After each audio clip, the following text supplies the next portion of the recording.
Welcome to the Encore Audio Archives YouTube channel. I'm Taper Dave, and this is my channel. I've uploaded hundreds of talks here that I've recorded at meetings in West LA, and I've also recorded conventions starting in 2013. I've got a bunch of those up. And Walt and Mary Murray, the original owners of Encore Audio Archives, started the company in the 80s, and Walt recorded Joe and Charlie's and a bunch of stuff down in Vista, California. My sobriety date is June 20th of 1994. I hope you find something you like, so please like and subscribe to my channel and comment down below. If you want to hear something that I don't have or that you don't see, I'll see that I get it. Anyways, take care and have a great day if you want to. Our main speaker is going to be Cort. Yeah.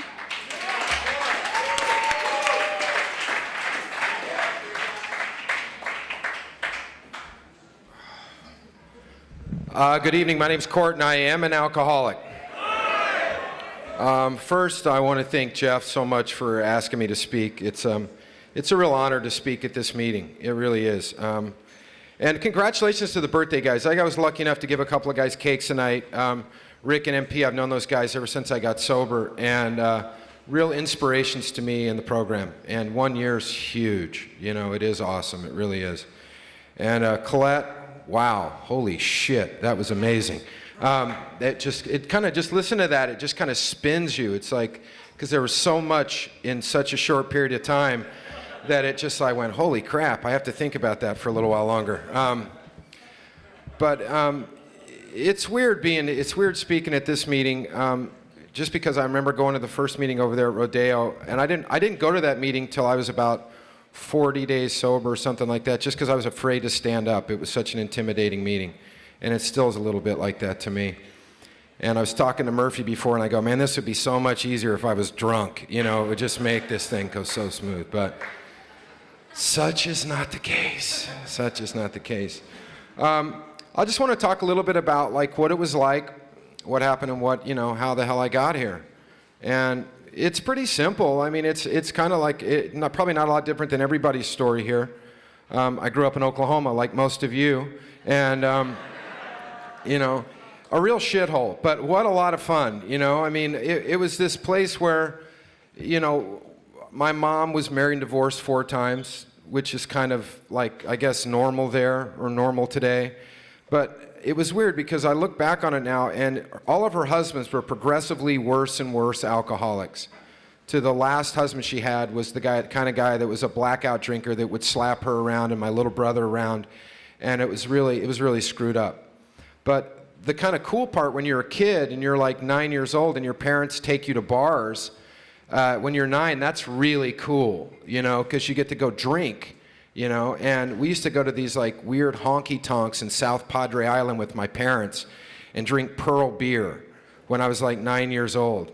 And that's the first time I actually remember like that feeling you get. You know, that feeling you get when you get that buzz and you feel good, you know, you feel really good. And it's like at 9, I just thought that was like the coolest thing in the world.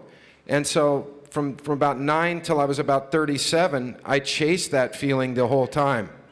And that's kind of what it was like. I mean, what do I say? I mean, what do I tell anybody here that other than it? What I have to say, by the way, is just my opinion, my weird take on what's happened in this world to me as far as alcohol and drugs go. I started out drinking young. It got crazier and crazier and crazier. I was a blackout drinker from the very beginning. From like, I think 11 was like my first blackout.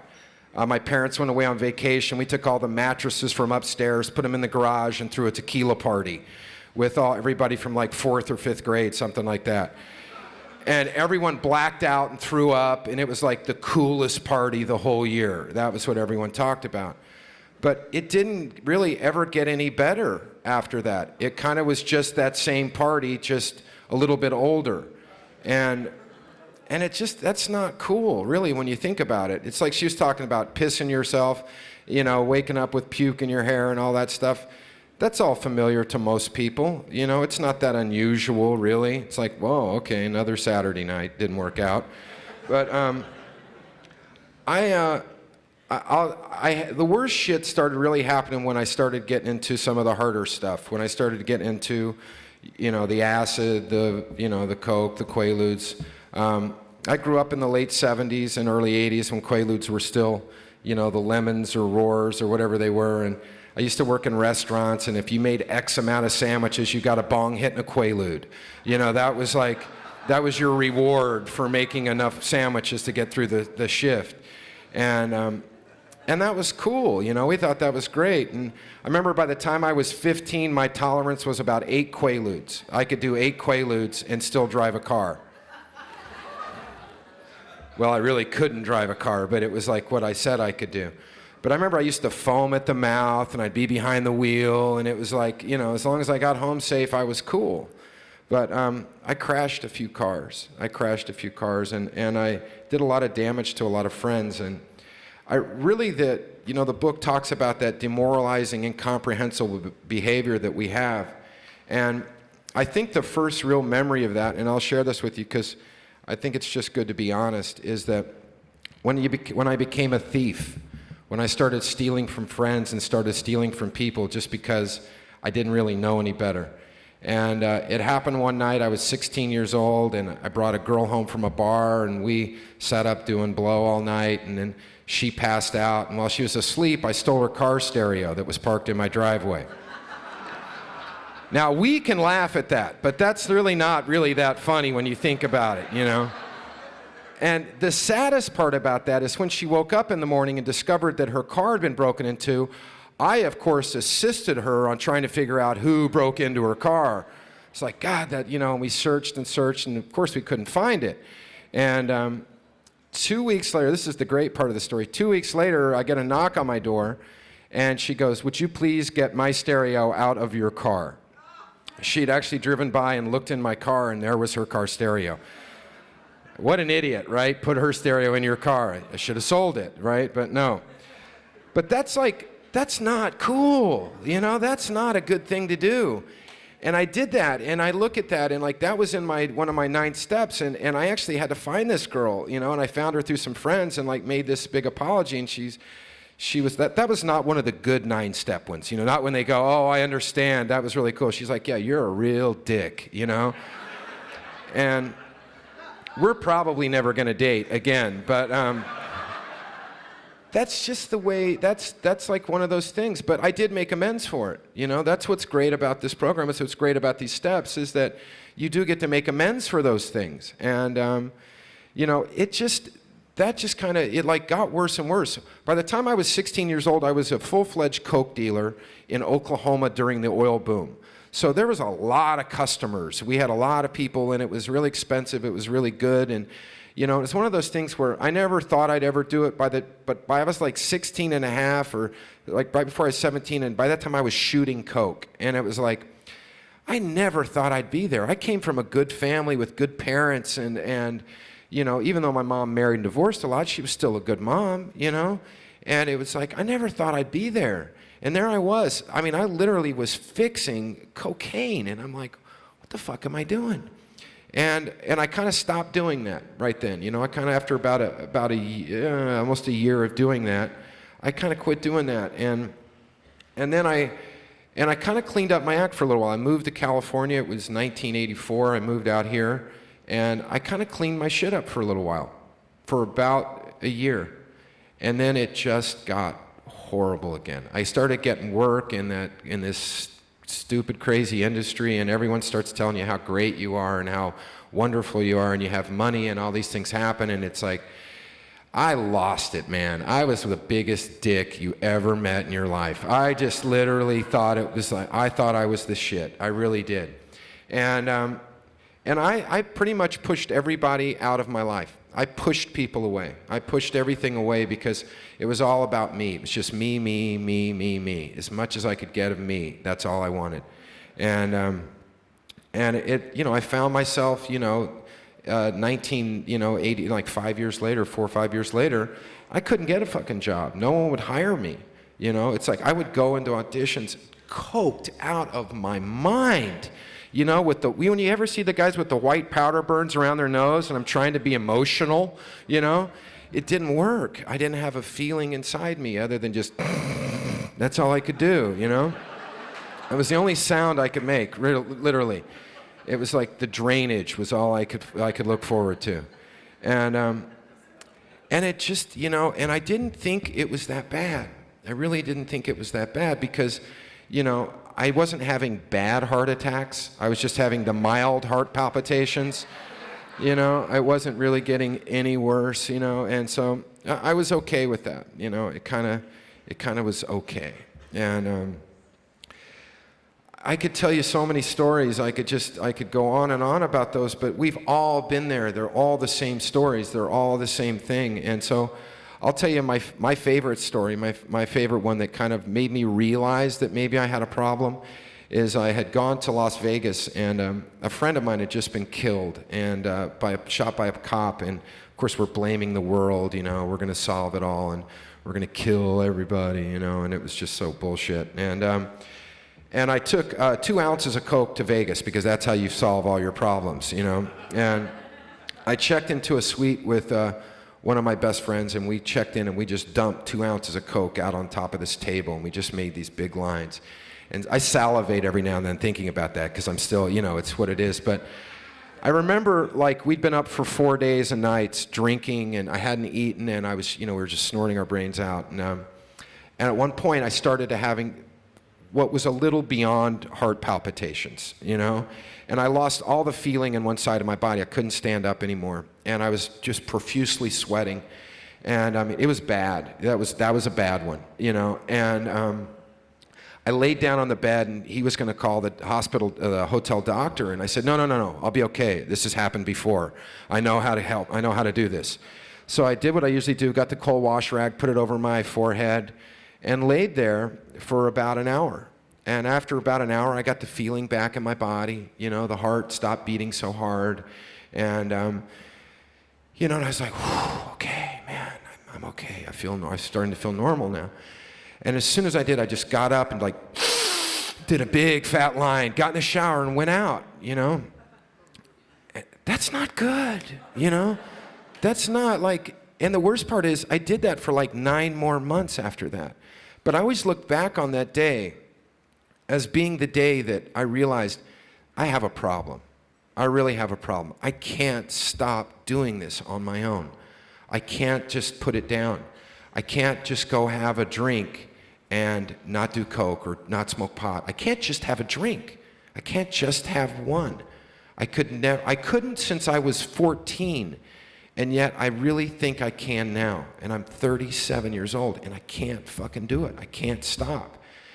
And it was never glamorous. It never was. You know, it never was. My standard routine was on a Wednesday, I would go over to my dealer's house, I'd pick up an 8-ball, I'd grab a 12-pack of beer. I'd go back to my house, and as I was doling up the little bindles, you know, because there's one you hide for later, there's one you put in your pocket, there's one, the little smallest one you share with your friends, and, you know, and there's one you try to hide from yourself that you can find later, you know. And I did that, and I would do that, and while I was doing that, I was snorting it, and I would drink 12 beers, and then I would go out. And that was my routine. And then we always went to places where we knew the owner of the bar because no other place is going to serve us. Nobody else is going to serve someone that's just going, you know, scotch, you know. No one was going to serve that guy. But the places where we knew people, they'd serve us, you know. And I'm sure they all hated us profusely. But we would do that. We would go stand there because one is we knew we could always get drinks, and we could get them as soon as possible. Because you know that feeling when you're standing at the bar, if you're too deep in the bar, you're way too far in the back. You know, you got to be right up there where you can just smell the booze coming as it's being poured. And I would do that, and we would stay there till 4 or 5 in the morning. And that's where we would go to those places because, hey, 1:30? No way, man. We got to drink till 5. That's what it's got to be about. And that's what we'd do. You know, and I did that, and then that would go until, you know, then you always have friends that come back, you know, those great friends, remember those really cool people, you know, and all that Coke talk, you know, where I've opened and closed more businesses in one night with those people, you know, than the whole NASDAQ. I mean, it's unbelievable. Because you're like, you've planned this great thing out, and the next morning they've left, and you're like, who the fuck was that, What was that about, And, but that was the routine. That was kind of a routine, and that would go, Wednesday, Thursday, Friday. And then, as like Coletta was talking about, I was binged, and then I would take Friday off, like I was really holding back. The fact of the matter is I'd smoked so much pot on Friday and taken so many Vicodin, I couldn't get off the couch. And that's why I would justify not going out and partying again. But that continued, and I'll just talk about it last couple of times, is it just got so dark. It got really dark. Like, I had a best friend I ran with for 15 years. I'm sober almost 6 years, by the way. Not a long time, but I'll tell you this, is the weirdest thing. It's like, I know of 2 people I still talk to from the time I used to party. That's how crappy my life, my friends were. Now, that's not to say that anybody out here, you're not friends with people you were friends with before. Just the people that I ran with were not really my friends. That's what the fact of the matter is. And I learned that after I got sober. But what ended up happening was I was going to have a birthday party, and a friend of mine let me borrow his house, really nice house up on Mulholland Drive, this beautiful place. And I was going to go up there, and I could invite, 80 of my closest friends for this evening. And as we got up, for 1 week before, I said, I will not smoke pot, drink, or do cocaine prior to this party, because I need to clean my shit up. I need to be okay. I need to know that I can stop this. And literally the moment that I was at this party, I made it. I white-knuckled the living shit out of those 6 days. And when I got to that party, as the sun was setting, I literally smoked a joint, did 3 lines, drank a bottle of cava, and ate like 3 hits of ecstasy. And then that night, I don't know how much I did or what happened. I don't remember a lot about the night. And it's like, and I woke up again with, somebody that I swore that would never happen again. And I was just like, fuck, this sucks, And that night at my party was a friend of mine who's sober. And he looked at me and he's like, when you're ready, just call me. I'm like, ready? Fuck you, man. No, I'm never ready, And I almost called him that next day. I almost did. I almost made that phone call. And I waited, and that was on a Saturday. And on Tuesday night, my best friend called me up and he said, let's just go have a drink. I said, dude, man, every time we do that, we're making that call. That's what we used to call it, making the call. Making the call meant at least 2 days. And we met at a bar, regular bar, just a nice restaurant bar. 1 drink. I swear to God, that liquor had not hit my lips before the 3rd number was dialed into the phone. I made that call, and there it was the next day, 7 in the morning. I'm sitting there looking at my apartment with the drapes drawn, the same thing. And I just said, I can't do it. I cannot do it. I've given up. I finally have surrendered. This is a problem, and I'm gonna call somebody. And I made that call, and I went to the world-famous log cabin, And I'll never forget walking up those steps and seeing a guy I drank with for a number of years. And he was the secretary. And I remember seeing him. And it was like, okay, it's okay. This place is cool. It's cool. If you look around here, AA is cool. You look at the people in this room. AA is a cool-ass place. It really is.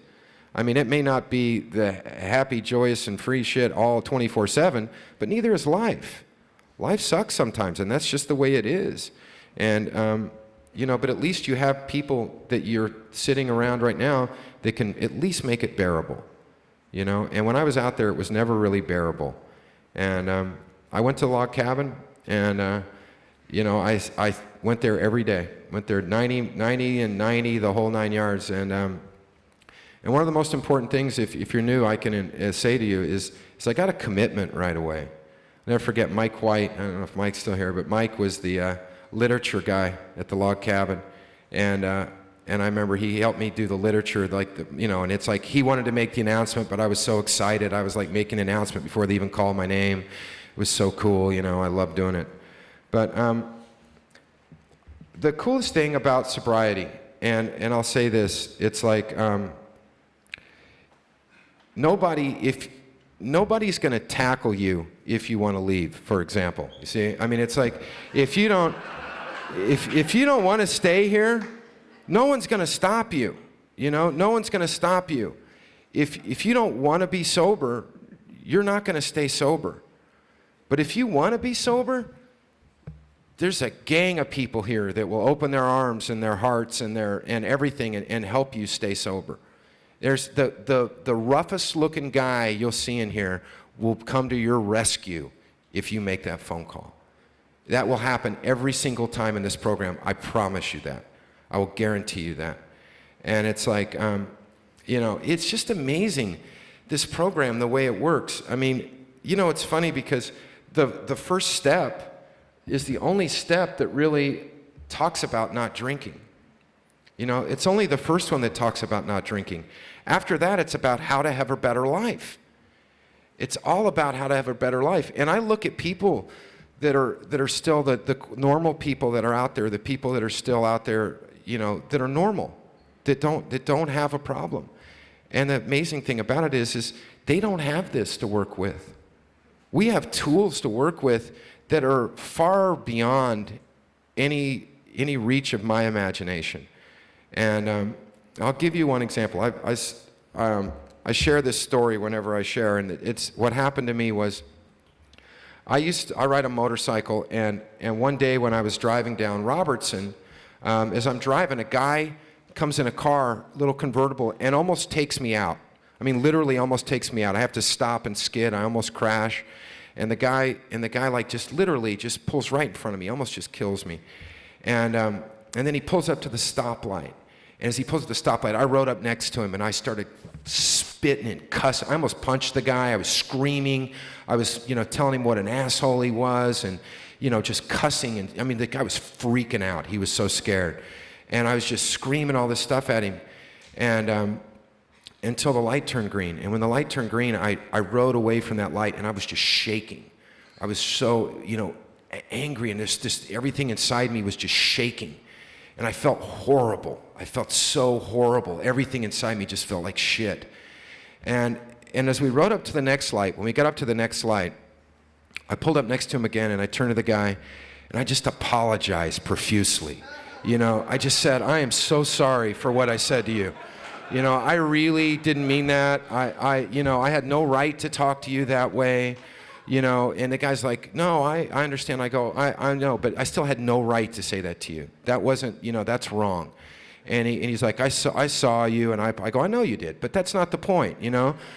The point is, I didn't have a right to do that. You know, I didn't have the right to do that. And as I apologized to that guy, and as I rode away from that second stoplight, felt great. I wasn't shaking anymore. I felt good inside. I felt this relief. I felt this calm that came over me. I felt at peace. And if I could share anything with you, my life is the second stoplight since I've been to AA. My life before I got to AA was that first stoplight 365 days of the year. It was all about me spewing my shit on you. And for once in my life, you know, I start thinking about what other people feel, how other people feel, how other people think, what my effect is on that, you know? And the thing is everybody in here, you affect somebody's life. You affect somebody's life some way or another. And as a sober member of Alcoholics Anonymous, you're a shining light of example of just what the great things are. And I was talking to someone here, she says, she says 17 days, first time to have 17 days sober. And she's like, well, we just have one day. You're right. We both just have today. That's all we have. And all I can do is try to do the best I have with today and be the best human being I can be. Now, by no means am I perfect at doing this. I still spew that shit every now and then, but I still learn now that what I do after I do that is I apologize. Because that's what the 10th step teaches us. It teaches us that, you know, we need to be responsible. We need to be accountable for those things. And when I came to AA, you know, there was no soul. There was no soul left inside me. It was dark, it was empty, it was out. I was empty. And since I've gotten here, each and every person in this room has filled that hole up. It is filled. It is full now. And it's not about money, prizes, cash, you know, same money, cash, same thing. It's not about those things. It's about having a better life. Do you know how nice it is, and I know everyone can identify with this, do you know how nice it is to put your head down on the pillow at night and not be worried about who you fucked over, who you drunk dialed the night before, who you have, whose money you have, whose car you have, whose, whatever. You don't have to worry about that. That's the greatest feeling in the world. I sleep good now. I never slept good before because there was always something churning in there. And it's like, and now it doesn't churn anymore. Now it's a nice, peaceful, easy, calm feeling. And that's because of this program. It really, really is because of this program.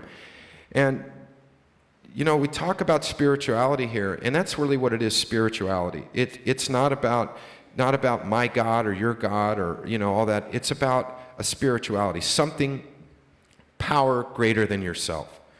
And there is a power greater than yourself. Believe it, don't believe it, I don't really give a shit. Like I said, I will not tackle you going out that door. Nobody else will. But I'll tell you this, you can find it.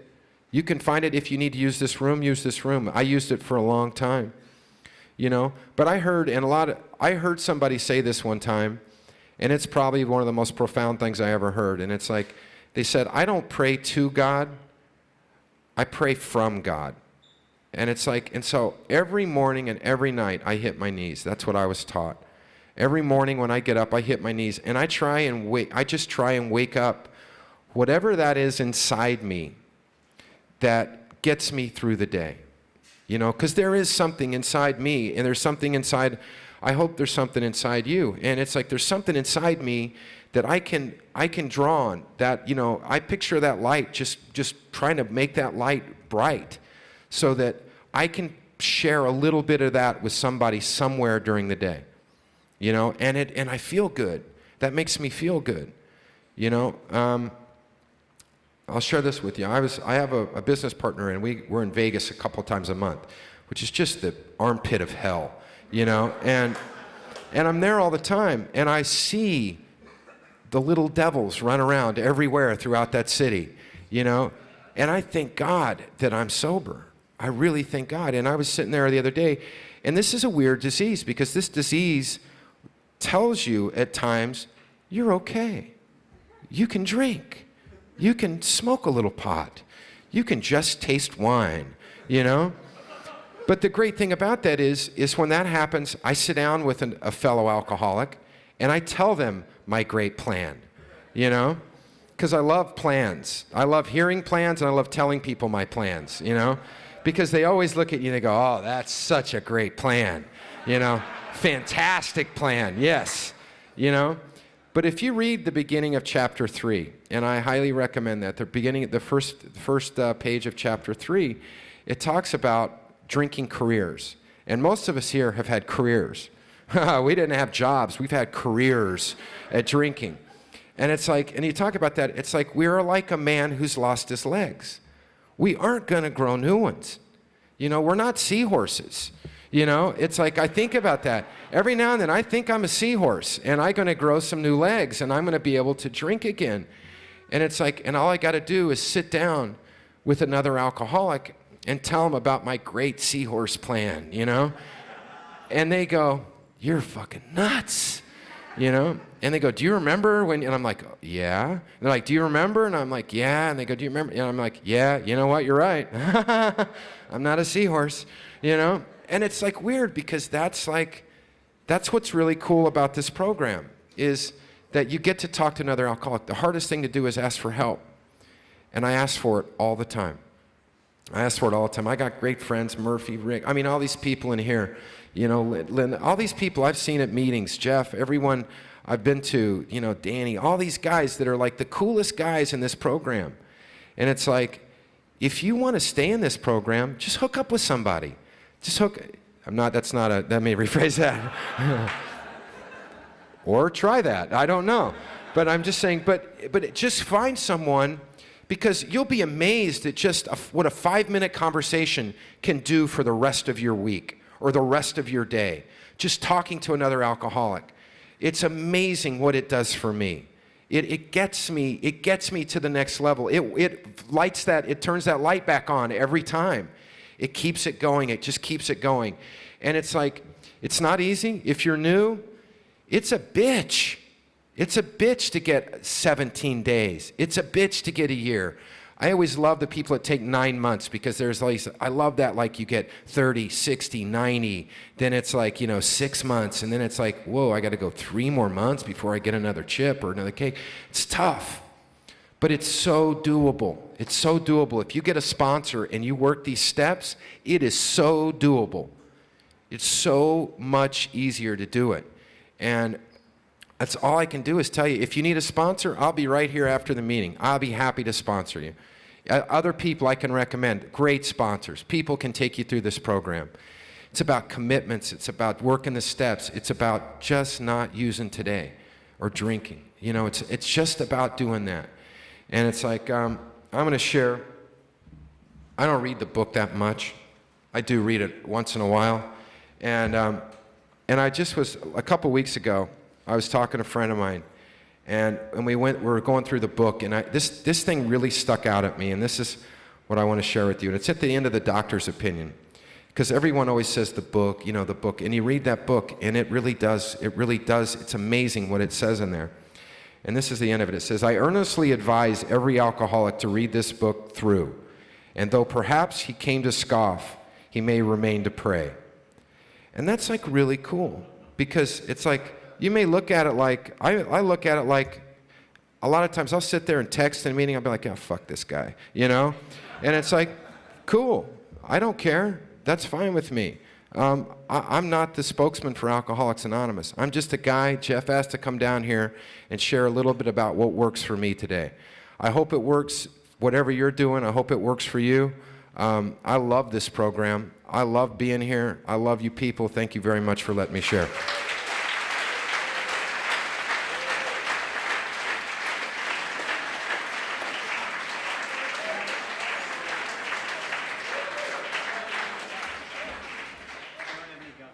Sorry to interrupt your viewing. Taper Dave here. Just wanted to take a second to ask you to like and subscribe to my channel. Let me know if you like what you're listening. I've got some very good talks here, and this one's a great one. Just curious, do you think this is better than Zoom? Tell me what you think. Okay, this is how I prepare my drone for launching. I like to do it inside the cab of my truck so I'm not standing outside in the weather. To install the joysticks for control, up and down, right and left, powered on. I have an Android phone that I use to connect it to the drone with. And it's actually controlled through the iPhone, through an app. Oops, wrong way. It's actually controlled through the iPhone, or through this Android phone, through the app. It's actually controlled through the Android phone, through an app, and you connect it through this short connection right here.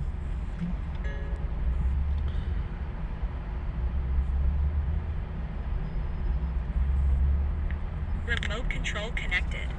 Remote control's connected. So I pull out the drone. I have to extend the legs. Long legs extended first, then the short legs. Remove the gimbal protector. Set that aside, then power it on one short burst and one long burst. I lay it down. So I have to go to calibrate. So the drone's not connected yet. It shows you here as this drone gets disconnected, even though the remote's powered on. So the drone has to establish it's connected. So I go into the app to calibration mode. First I'll calibrate the remote controller. Start calibration. Out, in, out, in, up, down, and then this little wheel is to control the gimbal. So it's calibrated. Go to gimbal calibration, start calibration, and then it calibrates the gimbal. I don't know if that shows up. The gimbal's moving all over the place. Changes, you can see it on the video. And I'm calibrated to take off. It's acquired 7 satellites at the moment. There are 26 satellites up in the sky, which it has to acquire before you can take off. So it's connected. It's got enough satellites. This is white. I can go to press this little arrow button, swipe right to take off, and it would start the motors if I slid this to the right, but I'll wait till I get outside. Don't want to do it inside.